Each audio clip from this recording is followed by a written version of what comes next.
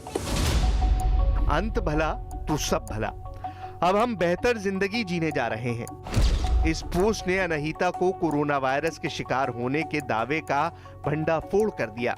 News 18 India की पड़ताल में ये वायरल खबर गलत साबित हुई। अनहिता हाशिमजादे को लेकर किया जा रहा दावा गलत निकला। वो पूरी तरह से स्वस्थ और सुरक्षित है। कोरोना से उबरने का दावा कर रहा चीन लगातार सैन्य अभ्यास में जुटा है। कोरोना का पहला मामला चीन में ही सामने आया था, जिसके बाद इस महामारी की वजह से लगभग पूरी दुनिया ठप पड़ी है। लेकिन अब चीन एक के बाद एक सैन्य अभ्यास कर अपनी ताकत दिखाने की कोशिश में जुटा है। वहां के शिनजियांग में रात के दौरान लड़ाई का अभ्यास किया गया। सामने आए वीडियो में कुछ जवान एक विमान से छलांग लगाते नजर आए। इससे पहले जवानों की ये टुकड़ी अपने साजो सामान के साथ तैयार होती दिखी। तैयार होने के बाद इन सैनिकों को वहां खड़े विमान तक ले जाया गया। विमान के एक ऊंचाई तक पहुंचने के बाद इन सैनिकों ने उससे छलांग लगानी शुरू कर दी। रात के अंधेरे में ये जवान पैराशूट की मदद से नीचे उतरे। इसके लिए उन्होंने खास तरह की टॉर्च के जरिए अपना रास्ता ढूंढा। इस दौरान नीचे खड़े अधिकारी भी उन पर निगाह रखते दिखे। दिल्ली आईआईटी के छात्रों ने एक ऐसा उपकरण बनाया जो कोरोना के खिलाफ लड़ाई में पुलिस वालों के लिए मददगार साबित हो सकता है। बताया गया कि पुलिस को इस उपकरण के जरिए जांच में काफी आसानी होगी, क्योंकि सेल्फी स्टिक जैसे दिखने वाले इस उपकरण की मदद से दूर से ही लोगों की जांच की जा सकती है। इस स्टिक में आगे की तरफ एक लेंस लगा है, जिसकी मदद से पुलिस वाले लोगों के नजदीक जाए बिना ही उनके आईडी कार्ड या फिर दूसरे दस्तावेजों की जांच कर सकते हैं। आई कार्ड जांचना है तो उसको आई कार्ड यहाँ इसके पास लगाना होगा ग्लास के, और उसके बाद जो पुलिसकर्मी जो देख रहे हैं वो उसमें दूर से ही देख पाएंगे। छात्रों के बनाए गए उपकरण का दिल्ली पुलिस ने परीक्षण भी शुरू कर दिया। आईआईटी के पास ही कुछ पुलिस वालों ने इसकी मदद से लोगों के आईडी कार्ड की जांच की और इसके बाद ही उन्हें वहां से जाने दिया गया। लॉकडाउन तोड़ने के मामले में तेजी को देखते हुए अब राजस्थान सरकार जुर्माना लगाने का फैसला किया है, जिसके मुताबिक अब शादी समारोह में 50 से अधिक लोगों के जुटने पर 10,000 रुपए का जुर्माना लगेगा। इसके अलावा सार्वजनिक जगहों पर 6 फीट की दूरी न रखने पर 100 रुपए और फेस मास्क न लगाने पर 200 रुपए का जुर्माना लगाया जाएगा।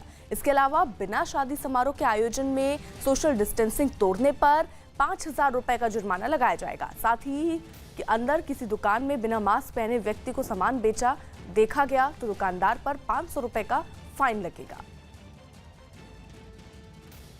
थाईलैंड की राजधानी बैंकॉक में कोरोना से लड़ाई लड़ रहे स्वास्थ्य कर्मियों के बाल मुफ्त में काटे गए। लॉकडाउन की वजह से वो अपने बाल नहीं कटवा पा रहे थे, जिससे उन्हें मरीजों का इलाज करने में दिक्कतें पेश आ रही थी। जिसे देखते हुए वहां के कई हेयर स्टाइलिस्ट उनकी मदद करने के लिए आगे आए और अस्पतालों में जाकर स्वास्थ्य कर्मियों के बाल मुफ्त में काटे। इस दौरान सुरक्षा का भी पूरा ख्याल रखा गया। डॉक्टरों और नर्सों को एक दूसरे से दूर बैठाकर उनके बाल काटे गए। वहां मौजूद सभी हेयर स्टाइलिस्ट अपने मुंह को मास्क से भी ढके दिखे, साथ ही वो हाथों में दस्ताने भी पहने नजर आए। बताया गया कि रोजाना ये लोग अस्पतालों में जाकर 50 स्वास्थ्य कर्मियों के बाल मुफ्त में काटते हैं। इस काम के लिए डॉक्टरों और नर्सों ने उनका आभार जताया। งานทีมหนึ่งมีน้ำใจให้กับบุคลากรของโรงพยาบาลกลางนะครับ दिल्ली के सभी 11 जिलों को रेड जोन में रखा गया है, लेकिन आज से केंद्र सरकार के दिशा निर्देश के मुताबिक दिल्ली वालों को कुछ राहत मिलेगी। दिल्ली सरकार के मुताबिक रेड जोन के तहत जो रियायतें केंद्र सरकार ने तय की हैं, दिल्ली में वो सभी छूट दी जाएंगी। इसके अलावा आज से दिल्ली में जरूरी सेवाओं से जुड़े सभी सरकारी दफ्तर खुले रहेंगे, जिसमें 100% कर्मचारियों को आने की इजाजत होगी। लेकिन गैर जरूरी निजी और सरकारी दफ्तर में 33% कर्मचारी ही दफ्तर जा सकते हैं। इसके अलावा प्रिंट और इलेक्ट्रॉनिक मीडिया, प्राइवेट सिक्योरिटी दफ्तर को खोलने की इजाजत दी गई है। साथ ही जरूरी सामान बनाने वाली कंपनियों को भी काम करने की छूट दी गई है। इसके अलावा IT, हार्डवेयर, ई-कॉमर्स को सिर्फ जरूरी सेवाएं जारी रखने की छूट होगी। इसके लिए दिल्ली में कार में ड्राइवर समेत 3 लोगों को अनुमति आने जाने की इजाजत दी गई है। इसके अलावा शादी समारोह में 50 लोगों को शामिल होने की इजाजत होगी और किसी के अंतिम संस्कार में सिर्फ 20 लोग ही शामिल हो सकते हैं। दिल्ली के मुख्यमंत्री अरविंद केजरीवाल ने केंद्र सरकार को सुझाव दिया कि दिल्ली में लगभग 97 कंटेनमेंट जोन हैं, उनको पूरी तरह सील कर दिया जाए और बाकी दिल्ली को ग्रीन कर दिया जाए। हमने सुझाव दिया है केंद्र सरकार को कि जो कंटेनमेंट जोन हैं दिल्ली के अंदर, लगभग 97 कंटेनमेंट जोन्स बचे हैं, जो कंटेनमेंट जोन है उनको पूरी तरह से सील कर दिया जाए और बाकी दिल्ली को ग्रीन कर दिया जाए। क्या आपकी शनिवार को छुट्टी पर कोरोना की नजर पड़ गई है? यानी अब आपको शनिवार को भी दफ्तर आना पड़ेगा। साथ ही केंद्रीय कर्मचारियों को 8 की बजाय 10 घंटे काम करना पड़ेगा। सोशल मीडिया में तो कुछ ऐसे ही दावे हो रहे हैं। क्या भारत सरकार ने कोई नया सर्कुलर जारी कर दिया है या फिर वायरल मैसेज का दावा जो है वो झूठा है? आइए आपको इस रिपोर्ट की पूरी सच दिखाते हैं। सरकारी कर्मचारियों को बड़ा झटका, केंद्रीय कर्मचारियों पर कोरोना की मार। अब शनिवार की छुट्टी रद्द होने वाली है, दफ्तर का काम भी 2 गुना होने वाला है। ये सिर्फ सवाल नहीं है, सोशल मीडिया ने तो ऐलान भी कर दिया है कि कोरोना वायरस ने केंद्रीय कर्मचारियों पर गाज गिरा दी है। व्हाट्सएप और फेसबुक पर इसी दावे के साथ एक अखबार की कटिंग भी वायरल है, जिसमें लिखा गया है कि मोदी सरकार में केंद्रीय कर्मचारियों को सुबह 9 बजे से शाम 7 बजे तक काम करना पड़ेगा। शनिवार की छुट्टी भी खत्म हो जाएगी, साथ ही काम के घंटे भी बढ़ सकते हैं। केंद्र सरकार के काम की गति को बढ़ाने और वक्त पर पूरा करने के लिए मंत्रालयों और विभागों में काम करने की मौजूदा व्यवस्था को पूरी तरह बदलने की पहल है। सोशल मीडिया पर इस मैसेज को अलग अलग तरह से वायरल किया जा रहा है। सरकार हमारे लिए कितना कुछ कर रही है, हमें भी इनका साथ देना चाहिए। फेसबुक ही नहीं, अखबार की ये कटिंग ट्विटर पर भी वायरल है। कोई घर पर है तो कोई देश की सेवा में। देखिए, अब केंद्रीय कर्मचारियों को सुबह 9 बजे से शाम 7 बजे तक काम करना पड़ेगा और उनकी शनिवार की छुट्टी भी रद्द कर दी जाएगी। देश ऐसे ही चलेगा। कोई खुश है तो किसी को अपनी छुट्टी जाने का दुख है। लॉकडाउन में इतनी छुट्टी मिल गई, अब तो लगता है रोज ही ऑफिस जाना पड़ेगा। शनिवार को भी 10 घंटा दफ्तर में ही बिताना पड़ेगा। सोशल मीडिया पर इस दावे के पीछे की वजह भी जान लीजिए। दुनिया के ज्यादातर देश इस वक्त कोरोना वायरस के कहर से जूझ रहे हैं। दिन ब दिन जहां इस वायरस की वजह से मरीजों की तादाद बढ़ रही है, तो इससे होने वाली मौत का आंकड़ा भी डरावना होता जा रहा है। यही वजह है कि भारत समेत दूसरे देशों में भी लोग लॉकडाउन में जिंदगी गुजारने को मजबूर हैं। कोरोना वायरस की वजह से सामने आए इन्हीं हालात ने दुनिया भर के विकसित देशों की अर्थव्यवस्था को भी चौपट कर दिया है। तो क्या सरकार अर्थव्यवस्था सुधारने के लिए छुट्टियों में कटौती करने वाली है? क्या प्रोडक्शन बढ़ाने के लिए वर्किंग आवर बढ़ाए जाएंगे? क्या सरकार ने इसकी कोई अधिसूचना या आदेश जारी किया है? वायरल मैसेज पर आंख बंद करके विश्वास कर लेना बेवकूफी होगा। वायरल मैसेज की पक्की पड़ताल के लिए हमने इंटरनेट पर अपनी तलाश शुरू की। चूंकि सरकारी छुट्टी पर निर्णय लेने का अधिकार भारत सरकार के कार्मिक और प्रशिक्षण विभाग के पास होता है, इसलिए हमने इसकी वेबसाइट पर ही इस वायरल मैसेज के बारे में खोजना शुरू किया। इस वेबसाइट पर तो कहीं नहीं लिखा कि सरकार आपकी छुट्टी रद्द करने वाली है। इस खबर के साथ कई तरह के सवाल भी हमारे मन में उठे कि अगर सरकार कोई ऐसा फैसला ले रही है तो इसका जिक्र कहीं और क्यों नहीं है। सरकार की तरफ से ऐसा कोई ऐलान कब किया गया, क्योंकि इसकी खबर इस अखबार में छपने से पहले किसी को नहीं लगी। केंद्र सरकार में कर्मचारियों के लिए सप्ताह में 42 घंटे काम करने का नियम है, इसलिए हमने इस खबर की जांच करना ही बेहतर समझा और इंटरनेट की खबर से हमने अपनी जांच को आगे बढ़ाया। इंटरनेट पर इस खबर के बारे में पड़ताल करने पर इससे जुड़े कई आर्टिकल हमारे सामने आ गए, लेकिन किसी में भी इस बात का जिक्र नहीं था कि सरकारी कर्मचारियों की छुट्टी में किसी तरह की कोई कटौती की जाएगी और ना ही इस चीज का जिक्र था कि कर्मचारियों के काम करने की अवधि भी बढ़ाई जाएगी। तो इस मैसेज की सच्चाई क्या है? जवाब दिया भारत सरकार के प्रेस सूचना विभाग ने, जिन्होंने ट्वीट कर इस खबर को खारिज कर दिया। वायरल मैसेज की सच्चाई। कुछ खबरों के मुताबिक केंद्रीय कर्मचारियों को सुबह 9 बजे से शाम 7 बजे तक काम करना होगा। दावा झूठा है। केंद्र सरकार ने ऐसा कोई निर्णय नहीं लिया है, ना ही ऐसे किसी प्रस्ताव पर विचार कर रही है। न्यूज़ 18 इंडिया की आपसे अपील है कि किसी भी मैसेज की सच्चाई जाने बिना ना तो उस पर विश्वास करें और ना ही उसे किसी और को फॉरवर्ड करें। इस तरह के किसी भी मैसेज से बहुत सावधान रहने की जरूरत है।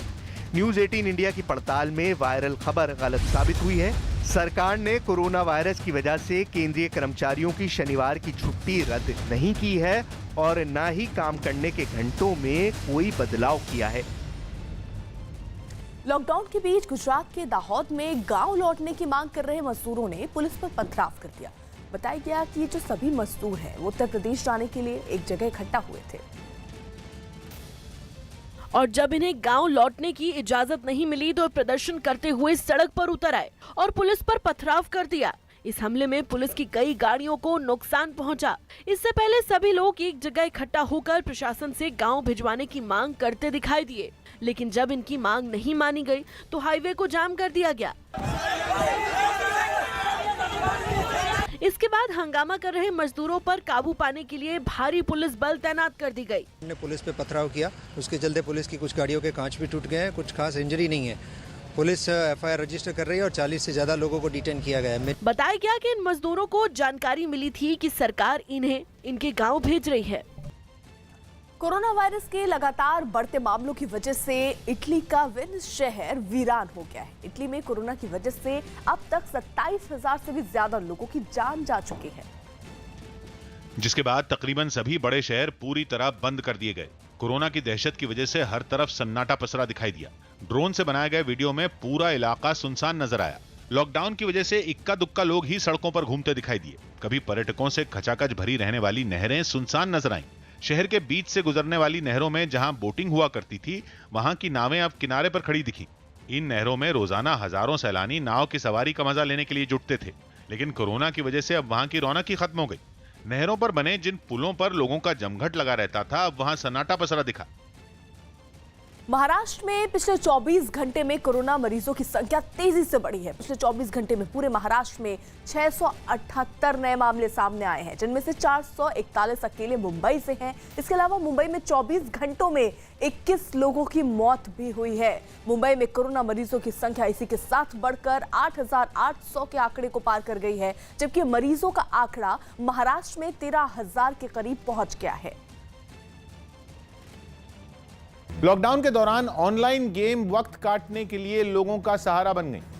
बताया जा रहा है कि लॉकडाउन में हर हफ्ते ऑनलाइन गेम खेलने वालों की तादाद भी 60% तक बढ़ गई और देश भर के कई इलाकों में रोजाना का काम निपटाने के बाद लोग ऑनलाइन गेम खेल रहे हैं, जिनमें भुवनेश्वर का यह परिवार भी शामिल है। लॉकडाउन के बीच परिवार के सभी लोग अलग अलग ऑनलाइन गेम में व्यस्त दिखाई दिए। कोई फोन में लूडो खेलता दिखा तो कोई पबजी। गेम खेलिया कथा, मोबाइल गेम खेलिया कथा, लूडो ऑनलाइन भल लगुच। ऑनलाइन गेम खेलने के दौरान बच्चे अपने दोस्तों के साथ भी जुड़ गए और अपने घरों से ही एक दूसरे का मुकाबला करके समय बिताया। और यही वजह रही कि ऑनलाइन गेम खेलने वालों की तादाद में तेजी से बढ़ोतरी हुई है। एक रिपोर्ट के मुताबिक लॉकडाउन के दौरान लूडो के 4 लाख नए ग्राहक बन गए, जबकि 50% लोगों ने वक्त बिताने के लिए पबजी और कैरम बोर्ड को अपना साथी बना लिया। इतना ही नहीं, लॉकडाउन में रमी और तीन पत्ती जैसे दूसरे खेलों के सहारे 50 लाख लोग अपना समय बिता रहे हैं।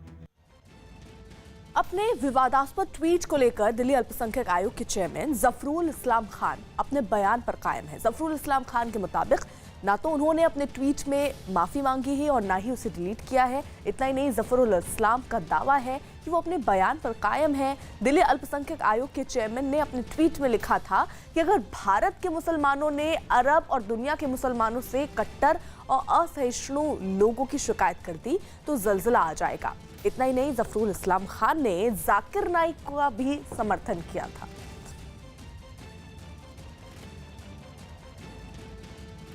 उत्तर प्रदेश के मेरठ में 40 दिन से लॉकडाउन में फंसे 50 से ज्यादा शादी में आए मेहमानों के सामने अब खाने पीने का संकट खड़ा हो गया। ये मेहमान शादी में शरीक होने के लिए यूपी के अलग अलग इलाकों से 20 मार्च को मेरठ पहुंचे थे और 22 मार्च को शादी में शामिल हुए थे, जिसके बाद दुल्हन की विदाई तो हो गई, लेकिन घर में आए मेहमान लॉकडाउन में फंस गए। लड़की वालों ने लॉकडाउन में फंसे इन मेहमानों को छत पर तिरपाल लगाकर ठहरने का इंतजाम कर दिया। शादी में आए बुजुर्ग और नौजवान सभी पंडाल के नीचे ही गुजर बसर करते दिखाई दिए। 40 दिन हो गया लगभग। इन्हें खाना खर्चा तो कैसा हो अब तक तो करे, अब मेरे पे बर्दाश्त नहीं हो रहा है, झेल नहीं पा रहा हूँ। लॉकडाउन की वजह से फंसे बारातियों ने प्रशासन से उन्हें उनके घर भेजने की अपील भी की।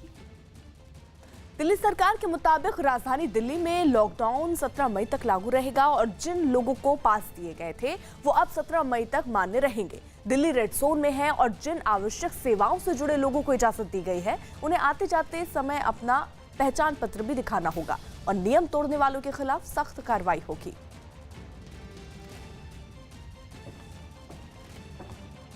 गवर्नमेंट ऑफ इंडिया की गाइडलाइंस के बाद GNCT गवर्नमेंट ऑफ दिल्ली ने भी ऑर्डर इशू किया है कि लॉकडाउन जो है वो 17 मई तक लागू रहेगा और इसमें जो दिल्ली पुलिस ने पहले पासेस इशू किए हुए हैं वो ई-पासेस हैं, वो वैलिड रहेंगे 17 मई तक। और इसके साथ साथ जिनको रिलैक्सेशन नहीं मिलेगी उनसे तमाम से अपील है कि आप लॉकडाउन में जैसे पहले दिल्ली पुलिस का सहयोग कर रहे हैं इसी प्रकार हमारा सहयोग करते रहें और अगर लॉकडाउन में किसी ने वायलेशन की, जो रिलैक्सेशन के अलावा अगर किसी ने वायलेशन की तो दिल्ली पुलिस उसके खिलाफ कड़ी कार्रवाई